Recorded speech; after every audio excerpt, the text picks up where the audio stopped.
ही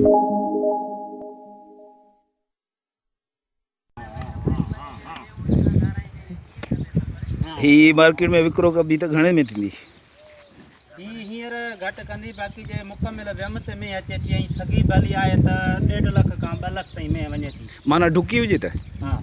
अच्छा, वियम ते हुजे? जी। हा, या वरी बचो ॼणी चुकी हुजे? न, पोइ हुनजी क़ीमत वरी पोइ ते हली वेंदी आहे। अच्छा।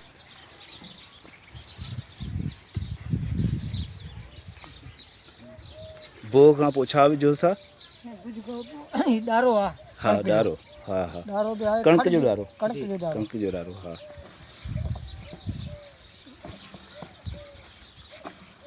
अक्सर में जो खाधो इहो आहे?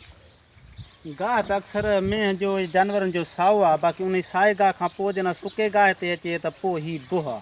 त पोइ मैन आहे गाह। हा, ऐं ही खीर वधाईंदो आहे शायदि? खीर बि नाहे वधाईंदो, पर मक़सदु उनखे ज़िंदह रहण में ही ज़रूरु मदद ॾिए थो। भाई हिन में ख़ाली खाइण में को फ़ाइदो कोन्हे, न को माल खाईंदो। जॾहिं असां हुन में खड़ कटी या ही ॾालो असां नथा ॾियूं त पोइ माल खाईंदो बि कोन, को ईअं बीठो हूंदो। ऐं जेकॾहिं साओ गाह ॾियो मेंह खे त उहो कहिड़ो आहे? साओ गाह त पोइ ड्रब बि इन में अचे थो, लूसण अचे थी, ईअं बरसीम, लूसण बरसीम या जंतर? न, जंतर मेंह कान थी खाए। मेंह कान थी खाए। खणी 2-3 चक हणी वञे, पर माना जो खाधो कोन्हे। हा। ऐं छबर अचे थी, ज्वार अचे थी, इन में ॿियाड़ा घणा आहिनि, उन्हनि जा नाला असां हींअर नथा वठी सघूं या घणा आहिनि। हा, भला मेंह ॾोहण वक़्त में ख़ासि महारत जी ज़रूरत हूंदी आहे।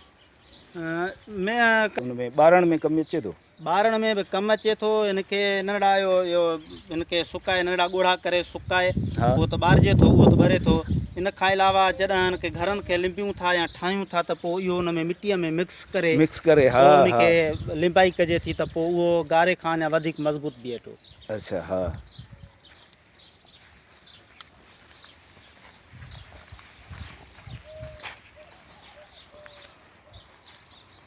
हिते अक्सर कहिड़ा माल पालिया वेंदा आहिनि कचे में? हिते वॾे में वॾो जेको जानवर आहे, यानी वॾे मुल्ह वारो चइजे, उहो मेंह आहे, जेका अक्सर घणी थी थिए।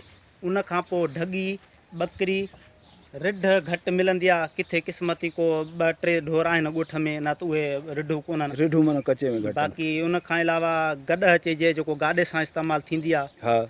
ऐं उठ वधि में वधि ॻोठ में के 3-4 हुजनि जेके गाॾे सां गॾु वहनि था।